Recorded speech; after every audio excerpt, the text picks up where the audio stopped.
ഏവർക്കും എജു ക്യാപ്സിൻ്റെ പുതിയൊരു ക്ലാസ്സിലേക്ക് ഹൃദ്യമായ സ്വാഗതം. ഞാൻ ആർഷിത് പി രാജ്. ഇന്ന് നമ്മൾ ചർച്ച ചെയ്യുന്നത് മത്സര പരീക്ഷകൾ സ്ഥിരം ചോദിച്ചു കാണാറുള്ള വളരെ പ്രധാനപ്പെട്ട ഒരു മേഖലയാണ്.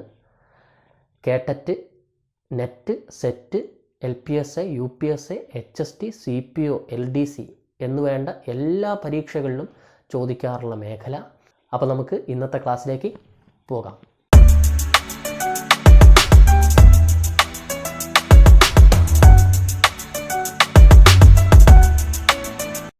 അപ്പോൾ ഇന്ന് നമ്മൾ പഠിക്കുന്നത് എഴുത്തുകാർ വരികൾ എന്ന് പറഞ്ഞ മേഖലയാണ്, അഥവാ കവികൾ വരികൾ എന്ന് പറഞ്ഞ മേഖലയാണ് ഇന്ന് പഠിക്കുന്നത്. ഇന്ന് നമ്മൾ 15 വരികൾ പഠിച്ചു വെക്കും. തുടർന്നുള്ള ക്ലാസ്സുകളിൽ ഇതേ രീതിയിൽ ഒട്ടനവധി വരികൾ പഠിച്ചെടുക്കും. ഒറ്റ ക്ലാസ്സിലൂടെ ഒരുപാട് വരികൾ പഠിക്കുന്നതിനേക്കാൾ നല്ലത് നിങ്ങൾ ഫ്രീ ആയിരിക്കുന്ന സമയത്ത് എന്ത് ചെയ്യുക, കുറച്ചായിട്ട് പഠിച്ചു മാറുക. അതുകൊണ്ടാണ് 15 വരികൾ മാത്രം ഇന്നത്തെ ക്ലാസ്സിൽ ചർച്ച ചെയ്യുന്നത്. ഇടയ്ക്ക് കണ്ണീരുപ്പു പുരട്ടാതെന്തിന് ജീവിത പലഹാരം, ഇടയ്ക്ക് കണ്ണീരുപ്പു പുരട്ടാതെന്തിന് ജീവിത പലഹാരം. ഈ വരി ആരാണ് എഴുതിയത് എന്ന് ഈ വരിയിൽ തന്നെ ഉണ്ട്. ഇടയ്ക്ക് കണ്ണീരുപ്പു പുരട്ടാതെ, ഇടയ്ക്ക് ഇടശ്ശേരി, ഇടയ്ക്ക് കണ്ണീരുപ്പു പുരട്ടാതെന്തിന് ജീവിത പലഹാരം എന്ന് തുടങ്ങുന്ന വരി എഴുതിയിരിക്കുന്നത് ഇടശ്ശേരിയാണ്. അതിൽ പറയുന്നത് നമ്മുടെ ജീവിതമാകുന്ന മധുര പലഹാരത്തിൽ എപ്പോഴും മാധുര്യം മാത്രം ഉണ്ടായാൽ പോരാ, ചില സമയത്ത് കണ്ണീരിൻ്റെ ഉപ്പ് വേണം, അല്ലെങ്കിൽ ചില സമയത്ത് എന്ത് വേണം, പ്രയാസങ്ങൾ വേണം. അത്തരത്തിൽ പ്രയാസങ്ങളും സന്തോഷങ്ങളും എല്ലാം കൂടെ ഉൾച്ചേരുന്ന സമയത്താണ് ജീവിതം എന്താവുന്നത്, അർത്ഥവത്താവുന്നത് എന്ന് പറയുന്ന വരിയാണ്. അപ്പോൾ ഇടയ്ക്ക് കണ്ണീരുപ്പ് പുരട്ടാതെന്തിന് ജീവിത പലഹാരം എന്ന വരി എഴുതിയിരിക്കുന്നത് ഇടയ്ക്ക് ഇടശ്ശേരി ആണ്. ക്ലിയർ അല്ലേ? അപ്പോൾ നമുക്ക് അടുത്ത വരിയിലേക്ക് പോവാം. കുഴിവെട്ടി മൂടുക വേദനകൾ, കുതികൊള്ളുക ശക്തിയിലേക്കു നമ്മൾ, കുഴിവെട്ടി മൂടുക വേദനകൾ, കുതികൊള്ളുക ശക്തിയിലേക്കു നമ്മൾ. അപ്പോൾ ഈ വരി എഴുതിയിരിക്കുന്നത് ആരാണെന്ന് ഈ വരിയിൽ തന്നെ ഉണ്ട്. കുതികൊള്ളുക ശക്തിയിലേക്ക് നമ്മൾ, ശക്തിയിലേക്ക് നമ്മൾ, ശക്തിയുടെ കവി ഇടശ്ശേരി. അപ്പോൾ കുഴിവെട്ടി മൂടുക വേദനകൾ, കുതികൊള്ളുക ശക്തിയിലേക്കു നമ്മൾ. ഈ വരി എഴുതിയിരിക്കുന്നതും ഇടശ്ശേരിയാണ്. അപ്പം സമയമല്ല, നമുക്ക് പെട്ടെന്ന് തന്നെ അടുത്ത വരിയിലേക്ക് പോകാം. അപ്പം ഞാൻ നേരത്തെ പറഞ്ഞു, കുറച്ച് സമയം കൊണ്ട് കൂടുതൽ മേഖലകൾ നമ്മൾ കവർ ചെയ്യുകയാണ്. അപ്പോൾ നമുക്ക് അടുത്ത വരിയിലേക്ക് പോകാം. ചിരിയും കളിയും കരച്ചിലുമായി കഴിയും നരനൊരു യന്ത്രമായാൽ, അമ്പ പേരാറെ നീ മാറിപ്പോമോ ആകുലയാമൊരഴുക്കുചാലായി. ചിരിയും കളിയും കരച്ചിലുമായി കഴിയും നരനൊരു യന്ത്രമായാൽ, അമ്പ പേരാറെ നീ മാറിപ്പോമോ ആകുലയാമൊരഴുക്കുചാലായി. ഈ വരി കുറ്റിപ്പുറം പാലം എന്ന് പറഞ്ഞ കവിതയിലുള്ളതാണ്. ഈ വരിയും എഴുതിയിരിക്കുന്നത് ഇടശ്ശേരിയാണ്. അപ്പോൾ നമ്മൾ ഇടശ്ശേരിൻ്റെ പ്രധാനപ്പെട്ട 3 വരികൾ, നിരന്തരം പരീക്ഷയ്ക്ക് ചോദിച്ചിട്ടുള്ള വരികൾ നമ്മൾ ചർച്ച ചെയ്തു. ഇനിയും വരികളുണ്ട്, ഇടശ്ശേരിയുടെ വ്യത്യസ്തമായ വരികൾ ഇനിയും ഉണ്ട്. അപ്പം അത് വരുന്ന ക്ലാസ്സുകൾ നമ്മൾ ചർച്ച ചെയ്യും. ഇന്ന് നമ്മൾ ഇടശ്ശേരിയുടെ 3 വരികളാണ് പഠിച്ചു മാറിയത്. ഓക്കെ, അപ്പോൾ നമ്മൾ അടുത്ത എഴുത്തുകാരിലേക്ക്, അടുത്ത കവിയിലേക്ക് കടക്കുകയാണ്. അടുത്ത വരി നമുക്ക് നോക്കാം. നിങ്ങൾക്കൊക്കെ സുപരിചിതമായിട്ടുള്ള കവിതയാണ്. മാമ്പഴം എന്ന് പറഞ്ഞ കവിതയിലെ വരികളാണ്. മാമ്പഴം എന്ന് പറഞ്ഞ സമയത്ത് തന്നെ എഴുത്തുകാരൻ്റെ മുഖം നിങ്ങളുടെ മനസ്സിലേക്ക് വന്നു കാണും. അപ്പം മാമ്പഴത്തിലെ വരികളാണ്. എന്താണ്? അങ്കണത്തൈമാവിൽ നിന്നാദ്യത്തെ പഴം വീഴ്കെ, അമ്മ തൻ നേത്രത്തിൽ നിന്നുതിർന്നു ചുടുകണ്ണീർ. ഇത് നമ്മൾ പൊതുവേ കേട്ടിട്ടുള്ളൊരു ഈണം എന്ന് പറഞ്ഞാൽ, അങ്കണത്തൈമാവിൽ നിന്നാദ്യത്തെ പഴം വീഴ്കെ, അമ്മ തൻ നേത്രത്തിൽ നിന്നുതിർന്നു ചുടു കണ്ണീർ. ഈ ഒരു ഈണത്തിലാണ് നമ്മൾ കേട്ടിട്ടുള്ളത് പൊതുവെ. അപ്പം ഈ ഒരു വരി, മാമ്പഴം എന്ന് പറഞ്ഞ കവിത എഴുതിയത് ആര് എന്ന് ചോദിച്ചാൽ അത് വൈലോപ്പിള്ളിയാണ്. വൈലോപ്പിള്ളി ശ്രീധര മേനോനാണ് ഈ ഒരു കവിത രചിച്ചിട്ടുള്ളത്. ഓക്കെ, അപ്പോൾ നമ്മൾ നിലവിൽ 4 വരികൾ പഠിച്ചു മാറി. 5ാമത്തെ വരിയിലേക്ക് നമുക്ക് കടക്കാം. കൂടിയല്ല പിറക്കുന്ന നേരത്തും കൂടിയല്ല മരിക്കുന്ന നേരത്തും മധ്യേ ഇങ്ങനെ കാണുന്ന നേരത്ത് മത്സരിക്കുന്നതെന്തിനു നാം വൃഥ. നമ്മൾ ജനിക്കുന്നത് ഒരുമിച്ചല്ല, നമ്മൾ മരിക്കുന്നതും ഒരുമിച്ചല്ല. പിന്നെ ഈ ജനനം മുതൽ മരണം വരെയുള്ള കുറഞ്ഞ കാലഘട്ടത്തിൽ നമ്മൾ കണ്ടുമുട്ടുന്ന ആളുകളോട് നമ്മൾ എന്തിനാണ് വെറുതെ മത്സരിക്കുന്നത് എന്നാണ് ചോദിക്കുന്നത്. ഈ ഒരു വരി എഴുതിയിരിക്കുന്നത് പൂന്താനമാണ്. ഈ ഒരു വരി എഴുതിയിരിക്കുന്നത് പൂന്താനം ആണ്. ഓക്കെ അല്ലേ? അപ്പം 5 വരികൾ നമ്മൾ പഠിച്ചു മാറി. 6ാമത്തെ വരിയിലേക്ക് കടക്കുകയാണ്. 6ാമത്തെ വരിയാണ് ചക്ഷുശ്രവണ ഗളസ്തമാം ദർദുരം ഭക്ഷണത്തിനപേക്ഷിക്കുന്നതുപോലെ കാലാഹിന പരിഗ്രസ്തമാം ലോകവും ആലോലചേതസ ഭോഗങ്ങൾ തേടുന്നു. ചക്ഷുശ്രവണ ഗളസ്തമാം ദർദുരം ഭക്ഷണത്തിനപേക്ഷിക്കുന്നതുപോലെ കാലാഹിന പരിഗ്രസ്തമാം ലോകവും ആലോലചേതസ ഭോഗങ്ങൾ തേടുന്നു എന്ന് തുടങ്ങുന്ന വരി ആര് രചിച്ചതാണ് എന്ന് നിങ്ങൾ എന്താക്കുക, ഒന്ന് ജസ്റ്റ് കമൻറ്റ് ചെയ്യുക. അപ്പോൾ നമ്മൾ ഇത്രയും കാര്യങ്ങൾ പഠിച്ചു മാറി. നമ്മൾ ആരെയൊക്കെ പഠിച്ചു? ഇടശ്ശേരിയുടെ വരി പഠിച്ചു, അതുപോലെ തന്നെ വയലോപ്പിള്ളിയുടെ വരി പഠിച്ചു, അതുപോലെ തന്നെ നമ്മൾ പൂന്താനത്തിൻ്റെ വരിയും പഠിച്ചു. ഓക്കെ അല്ലേ? അപ്പോൾ നമ്മൾ നിലവിൽ 6 വരികൾ പഠിച്ചു മാറി. ഇനി നമ്മൾ 7ാമത്തെ വരിയിലേക്ക് കടക്കുകയാണ്. പഠിക്കുന്ന വരി എന്ന് പറഞ്ഞാൽ അശ്വമേധം എന്ന് പറഞ്ഞ കവിതയിലേതാണ്. അശ്വം എന്ന് പറഞ്ഞാൽ കുതിര, ഗജം എന്ന് പറഞ്ഞാൽ ആന, അജം എന്ന് പറഞ്ഞാൽ ആട്. ആരൊരാളൻ കുതിരയെ കെട്ടുവാൻ, ആരൊരാളതിൻ മാർഗം മുടക്കുവാൻ. കേട്ട് കേട്ട് കേട്ട് നമ്മൾ നിരന്തരം കേൾക്കാറുള്ള വരിയാണ്. അപ്പം നിങ്ങൾക്കൊക്കെ അറിയാം, അശ്വമേധം എന്ന് പറഞ്ഞ കവിത രചിച്ചിരിക്കുന്നത്, അല്ലെങ്കിൽ ഈ വരി രചിച്ചിരിക്കുന്നത് വയലാറാണ്. ആരാണ്? വയലാറാണ് ഇത് രചിച്ചിരിക്കുന്നത്. അപ്പോൾ നമുക്ക് വയലാറിനെ കുറിച്ച്, അല്ലെങ്കിൽ വയലാറുമായി ബന്ധപ്പെട്ട 2 വരികൾ കൂടെ പഠിച്ചു വെക്കാം. മനുഷ്യൻ മതങ്ങളെ സൃഷ്ടിച്ചു, മതങ്ങൾ ദൈവങ്ങളെ സൃഷ്ടിച്ചു, മനുഷ്യനും മതങ്ങളും ദൈവങ്ങളും ചേർന്ന് മണ്ണു പങ്കുവച്ചു. ഈ ഒരു വരി രചിച്ചിരിക്കുന്നതും വയലാറാണ്. അടുത്ത വയലാറിൻ്റെ വരി എന്ന് പറഞ്ഞാൽ സ്നേഹിക്കയില്ല ഞാൻ നോവുമാത്മാവിനെ സ്നേഹിച്ചിടാത്തൊരു തത്വശാസ്ത്രത്തെയും. സ്നേഹിക്കയില്ല ഞാൻ നോവുമാത്മാവിനെ സ്നേഹിച്ചിടാത്തൊരു തത്വശാസ്ത്രത്തെയും.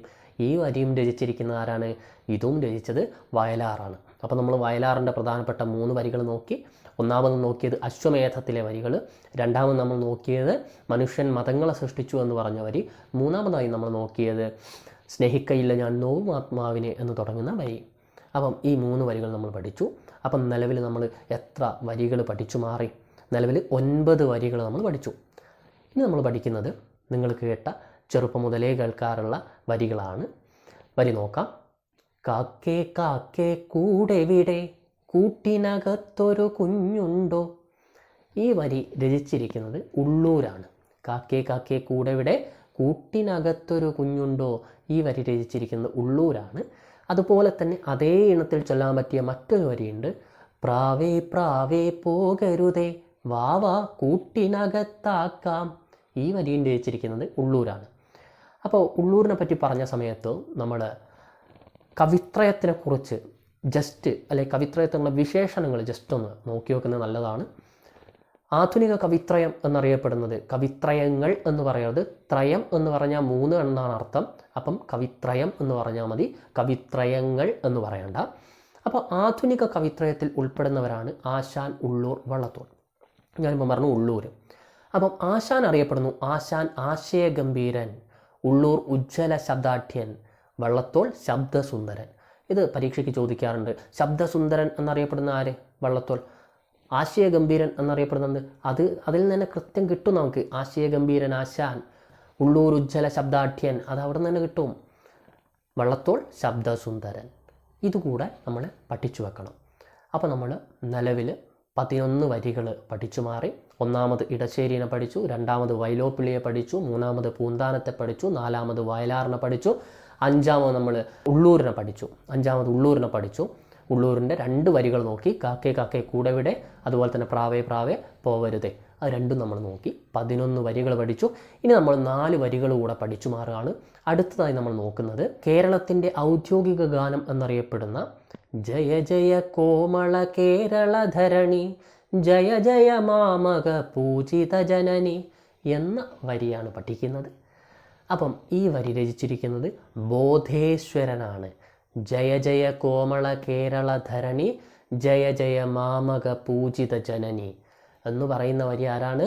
ഈ വരി രചിച്ചിരിക്കുന്നത് ബോധേശ്വരനാണ്.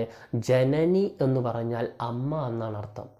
ജനനി അമ്മയാണ്, ജനയിത്രി അമ്മയാണ്, ജനയിതാവ് അച്ഛനാണ്. ക്ലിയർ അല്ലേ? അപ്പം ജയ ജയ കോമള കേരള ധരണി എന്ന് തുടങ്ങുന്ന വരി രചിച്ചിരിക്കുന്നത് ബോധേശ്വരനാണ്. ബോധേശ്വരന് വേറെ ഒരു പ്രത്യേകത കൂടിയുണ്ട്. ബോധേശ്വരൻ മലയാളത്തിലെ പ്രശസ്തയായ കവയത്രിയായ സുഗതകുമാരിയുടെ അച്ഛനും കൂടെയാണ്. അപ്പം നമ്മളവിടെ പഠിച്ചു വെക്കേണ്ട മറ്റൊരു പ്രയോഗമുണ്ട്, കവയിത്രി.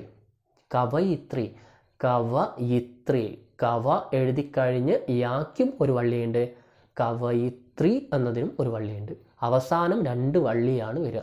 നിരന്തരം ചോദിക്കാറുള്ളൊരു ചോദ്യമാണ്, കവയിത്രി എന്നെങ്ങനെയാണ് റെഡിയാക്കി എഴുതുക, ശരിയാക്കി എഴുതുക? കവയത്രി തരും, കവയിത്രി തരും, കവയത്രി തരും, ഒക്കെ തരും. പക്ഷേ നമുക്കൊരു സംശയമില്ല, നമ്മൾ കവയിത്രി എന്നാണ് എഴുതേണ്ടത്.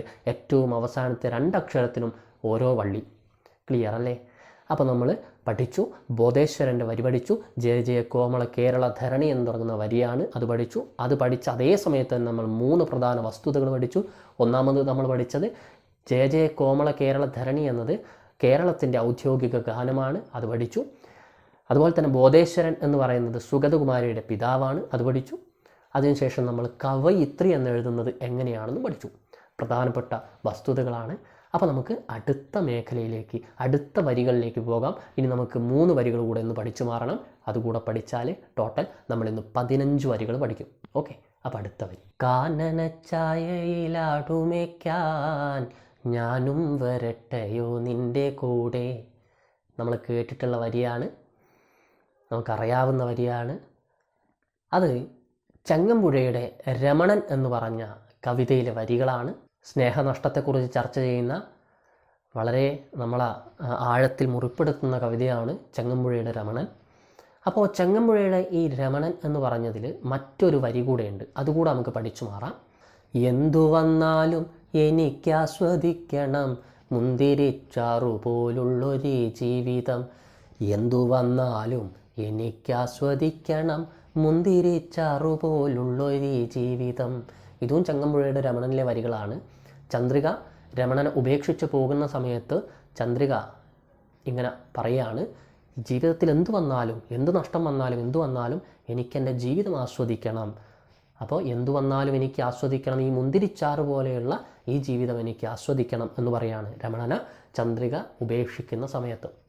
ഓക്കെ, അപ്പം അവിടെ നമ്മൾ പഠിച്ചു വെക്കേണ്ട മറ്റൊരു പ്രയോഗം ചന്ദ്രിക എന്ന വാക്കിൻ്റെ അർത്ഥം. ചന്ദ്രിക എന്ന് പറഞ്ഞാൽ നിലാവാണ്. ചന്ദ്രികയിൽ അലിയുന്നു ചന്ദ്രകാന്തം എന്ന് നമ്മൾ കേട്ടിട്ടുണ്ട്. അപ്പോൾ അതിൽ ചന്ദ്രിക എന്ന് പറയുന്നത് എന്താണ്? നിലാവാണ്. അപ്പോൾ നമുക്ക് അവസാനത്തെ 15ാമത്തെ ചോദ്യത്തിലേക്ക് അല്ലെങ്കിൽ 15ാമത്തെ വരിയിലേക്ക് കടക്കാം. പ്രധാനപ്പെട്ട എഴുത്തുകാരൻ ഞാൻ നേരത്തെ ചർച്ച ചെയ്തു, ആധുനിക കവിത്രയത്തിൽ ഉൾപ്പെടുന്നു ആശാനുള്ളൂർ വള്ളത്തോൾ. അതിൽ അടുത്തത് നമ്മൾ ചർച്ച ചെയ്യുന്നു അതിലെ ഒരു പ്രധാന എഴുത്തുകാരൻ അല്ലെങ്കിൽ ആധുനിക കവിത്രയത്തിൽ ഉൾപ്പെടുന്ന ഒരു എഴുത്തുകാരൻ്റെ വരിയാണ്. വരി നമുക്ക് നോക്കാം. മറ്റുള്ള ഭാഷകൾ കേവലം ധാത്രിമാർ. ധാത്രി എന്ന് പറഞ്ഞാൽ വളർത്തമ്മ. മറ്റുള്ള ഭാഷകൾ കേവലം ധാത്രിമാർ, മർത്യന്നു പെറ്റമ്മ തൻ ഭാഷ താൻ. മലയാള ഭാഷയെക്കുറിച്ച് എഴുതിയ വരിയാണ്. മറ്റുള്ള ഭാഷയൊക്കെ കേവലം വളർത്തമ്മമാർ മാത്രമാവുന്ന സമയത്ത് മലയാളം എന്ന് പറയുന്ന ഭാഷ അവിടെ സ്വന്തം അമ്മയാവുന്നു. അതാണ്, മാതൃഭാഷയാണ് യഥാർത്ഥത്തിൽ നമ്മുടെ ഏറ്റവും പ്രിയപ്പെട്ട ഭാഷ. മറ്റു ഭാഷകൾ വില കുറച്ച് കാണുകയല്ല, എല്ലാ ഭാഷയ്ക്കും അതിൻ്റേതായിട്ടുള്ള പ്രാധാന്യമുണ്ട്. എങ്കിലും ഒരു വ്യക്തിയെ സംബന്ധിച്ച്, ഒരു മലയാളിയെ സംബന്ധിച്ച് മലയാളമാണ് അവൻ്റെ അമ്മ എന്ന് പറയുന്ന വഴി. അപ്പം മലയാളത്തെക്കുറിച്ച് അത്രയേറെ പുകഴ്ത്തിപ്പാടിയ എഴുത്തുകാരൻ വള്ളത്തോൾ.